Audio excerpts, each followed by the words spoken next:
Welcome to the Creating Wealth Simplified Podcast. My name is Lauren Wells, here with my co-host Chris Seveny. We're committed to providing you with the knowledge required to build wealth through real estate investing. Tired of consuming content about real estate? Stuck in analysis paralysis? Ready to do your first deal? As a member of our community, you will learn how to go from consuming content to taking that first step into the world of real estate investing. Our show is not about getting rich quick, but about providing you with the knowledge you need to take action. Join us as we speak with experienced investors who share action tips on how to escape the corporate world, start a thriving side hustle in the world of real estate, and go beyond your W-2 or 401k.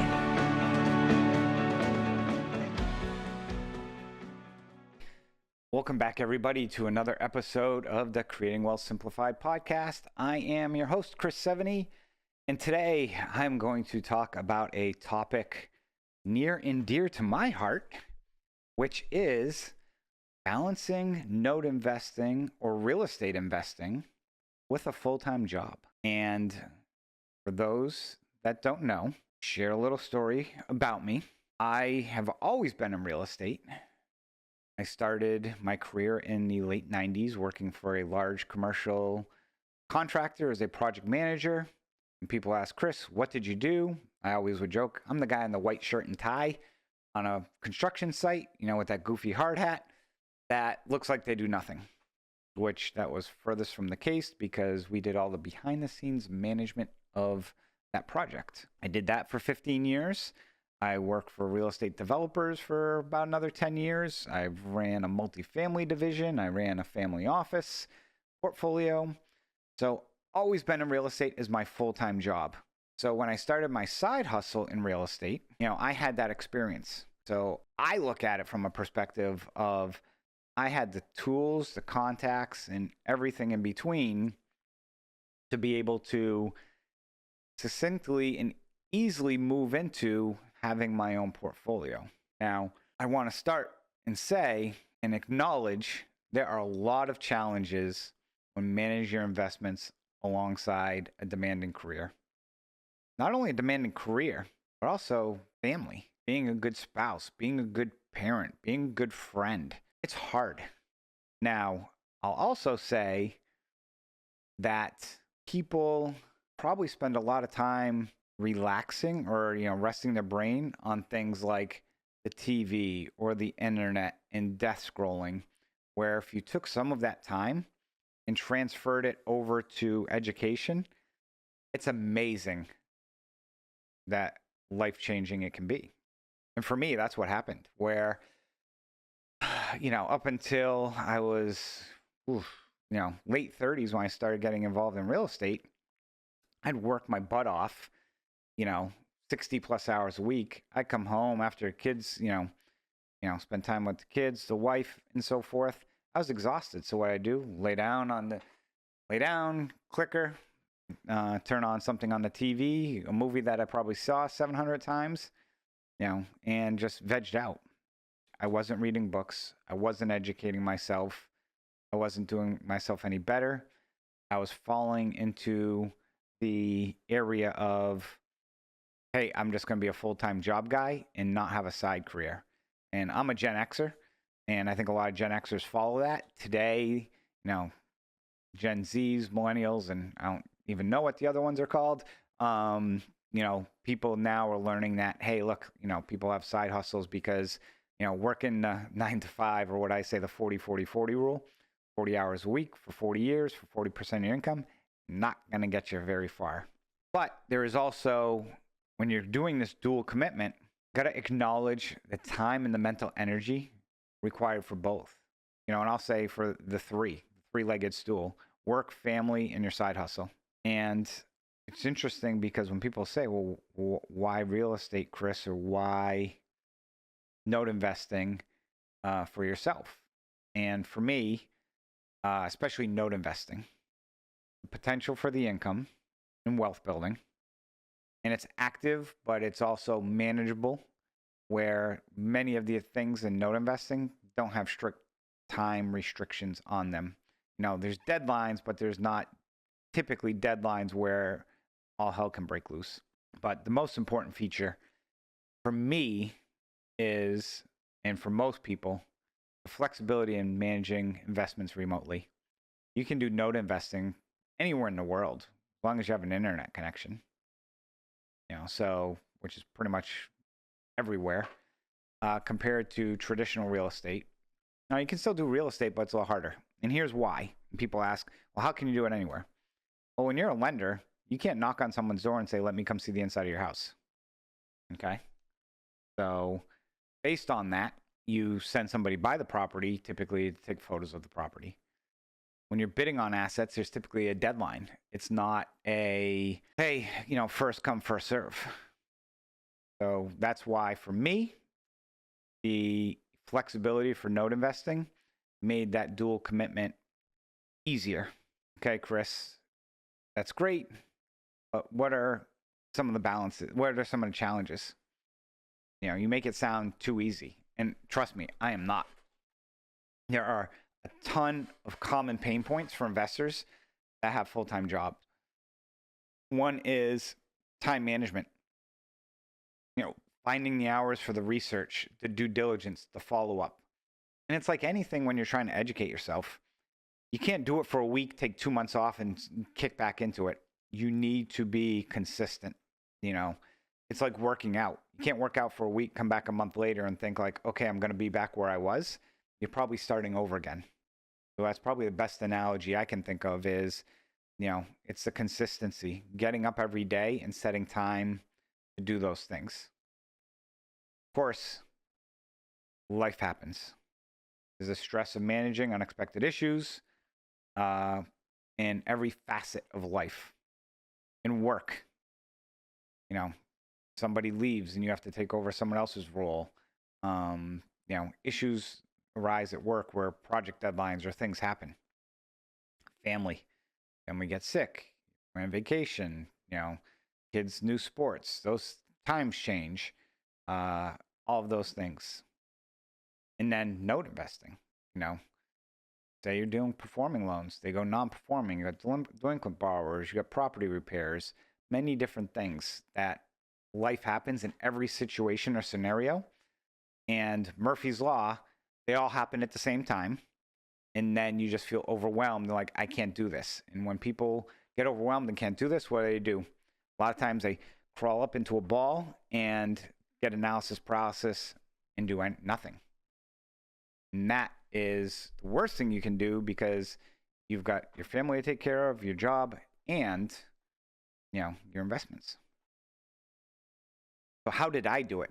I was at a point in time, I was managing a full-time job plus 200 assets.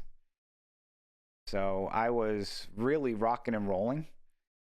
And, today, actually, with our company, we have less assets and I have, more staff. And I realized, I couldn't do it all and I wasn't the best at everything I did. So now I have an investor relations people who are much better at that than me. I have capital raising people who are much better than me. I have people who can manage the day-to-day aspect of the assets, who can do it better than me, and let me focus on what I'm really good at, which is growing the business and the vision. And when you're doing all three without any help, it's very difficult to do that. But it can be done. Now, how is that done? And we talked about the consistency. Got to be consistent. But really, it boils down to time management. Fortunately or unfortunately, being an engineer, we plan everything, we schedule everything. So many times we're very good at time management. So I block dedicated times for investment tasks. Now, weekends, evenings, I used to joke that I was the midnight to 2 investor. My wife, is somebody who likes to go to bed a little earlier. So I would stay up after that and, work on investments. I would bid on assets at night when it's nice and quiet. I would, reach out to the servicers and schedule emails to go off the next day. Task management tools and prioritize tasks. There's so much software out there, between if you're using Gmail with things like Xanadu and Outlook has, To-Do, Planner, Loop, all of these task management tools that easily allow you to customize, prioritize, and track progress. But besides time management, one of the other most important features is being organized. So one of the things that I am, and this is just me, I am an inbox zero person. I go to my inbox zero every single day. And when I let people know that, the other thing I mentioned to people is, I'm just going to grab my little device here called a cell phone and let people know, hey, look, you message me something on Facebook Messenger, if you message me something on WhatsApp, if you text message me, if you use Slack, if you use, what else is there? Signal. If you message me on LinkedIn, if you message me any other way, highly likely chance it's going to be a while before I respond. And I tell people that. I'm like, if you want a response from me, you email me, because email for me has very strict rules that I get to everything every day. And that's my focus. When I get 10 text messages, I forget about them and don't check text messages every day. And I might read it and I just might forget about it because I'm like, oh, I got to get back to that person. But, my main focus has been, on email, calendar, time blocking, and time management. But I also let people know that. Literally, someone texts me, I'll message them back. And there's one note investor who sends me assets all the time. And he texts them to me. And I said, hey, look, if you want a response from me, I'm not trying to be a jerk. Email me this information because I'm going to forget about this in about 20 minutes and find it 3 weeks later the next time you text me. So that's one half of it. We talk a little bit about embracing technology, as well as part of any business. For note investors, there's PropStream, there's DataTree, there's note calculators, there's other real estate apps for property valuation, cash flow tracking, automating recurring tasks like bill payments, expense tracking. Technology can really be helpful. The issue with technology today is there's so much of it. Which ones do you use and which ones work and which ones don't work? The reality is they all work, but what works for me may not work for you. I switched from Gmail over to Microsoft because that's what I was used to in my W-2 career, and I just found it more accustomed to what I want, and I am a creature of habit. My schedule is pretty consistent every single day. So when that gets thrown out of kilter, I go, all the electrons in my brain start going off. But it's important to use technology and embrace it. Another is leveraging your professional services in regards to the teams you work with. For note investing, as an example, you want to work with servicers to handle day-to-day borrower issues, payment processing. I see some people try and service their own loans. Some people try and sell a property to take back all by themselves. Get an agent. Have somebody else handle that. Legal. Outsource your legal. Outsource your title reviews when you're, especially when you're acquiring notes. For people who own real estate, hire a reliable property manager for your rental properties. Trust me, you'll be amazed at how much time it saves you. So another, factor as well. So what are some other ways to, I see people do, is, some people do focus on passive strategies. People realize that they don't have the time to make a full commitment. So for example, there's note investing funds that reduce that hands-on involvement. I just recorded an episode about, passive versus active investing. In real estate, people, I think, better off focusing on turnkey properties or partner with an experienced investor. Buy in Class A areas versus Class C because you're probably going to have better luck from that standpoint. The other secret sauce that I kind of hinted upon, but I want to talk more about, is prioritizing education and using downtime to listen to things like podcasts, webinars, read articles. Now in the evening, last night there was a football game on. I had it on, but I also was on YouTube watching a webinar on something that I found intriguing. And football, I love football. I love watching football, but in the evening, it was two teams that I'm not, highly, rooting for one or the other. But it's on in the background. You see what's going on, but I could still pay attention to, the webinar and learn things. And if something cool happened in football, okay, pause it, look up and see what happens, or there's always going to be a replay. Multitask. And, use that time to, just lay down, listen to a podcast before you go to sleep instead of, sitting scrolling in front of a blue light that won't let you sleep. Another is engage in communities of like-minded investors. Bigger Pockets is an example. Many people on Reddit, Quora, places you can find communities for people to get more education and learning. Now, you've decided you do jump in, like I did, and you've got all this stuff and you're working on all of this. One of the mistakes that I see people make once they make this leap is they don't create a balanced portfolio to diversify, spread risk among and time intensive among the tasks. So, for example, I'd always recommend in notes balance between performing, non-performing notes. Diversify across, if you're real estate, maybe different asset types or locations, single family in different locations. But that diversification also typically means more work. But the biggest mistake I see people make is they scale too quickly. I remember in college, in our fraternity, really going back,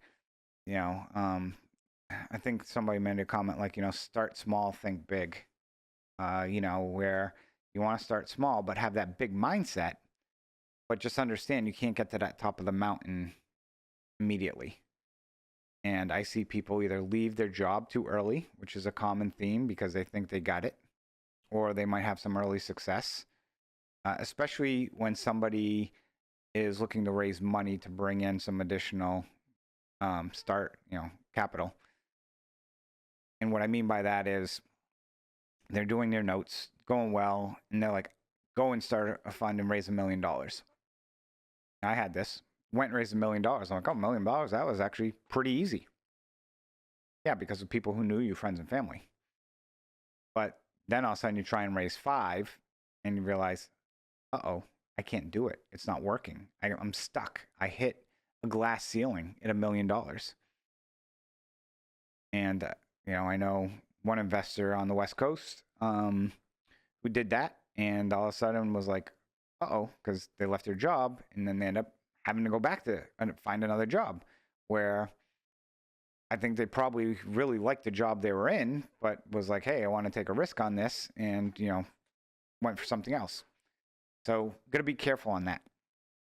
Start small, scale gradually, ignore all of the noise around of it's easy. You should get into multifamily right off the bat. You should do this.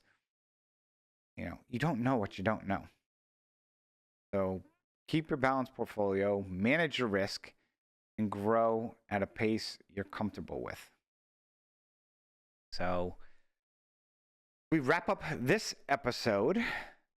I think some things that I wanted to highlight overall is, for me, what caused the most stress, challenges would be at times lack of time. You'd still time block, but there was a stress of unexpected borrower, property issues, things come up and you feel rushed. And, feeling rushed puts additional stress. And even though I could solve it by time blocking, using servicers, legal teams, property managers, all the automation, still it's a solution, but still doesn't take away that stress. And you need to make sure you manage all those consultants.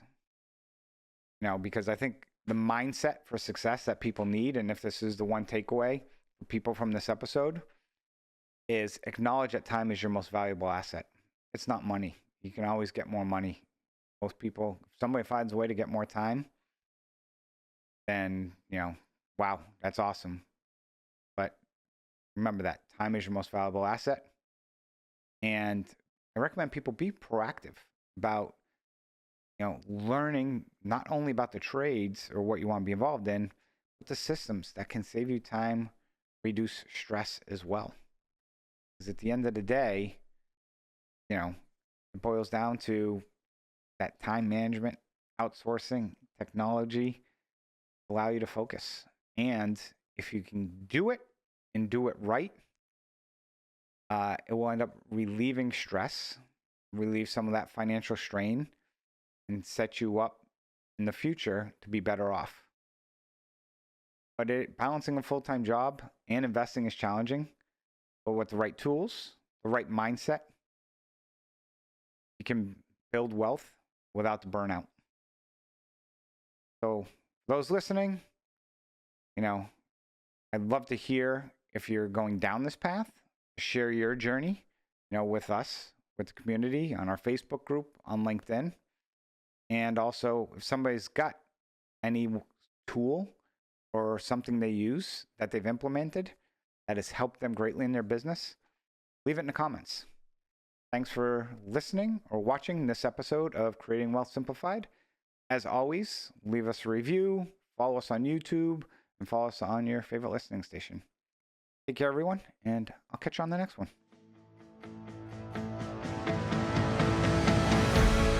Thank you for joining Lauren and I on this episode of the Creating Wealth Simplified podcast. Each week, we bring you expert education, experience, and information in a digestible format to help you identify investment opportunities so you can build wealth through real estate and take action toward your financial goals. Enjoy the show, share with a friend, or subscribe to the show and leave us a review.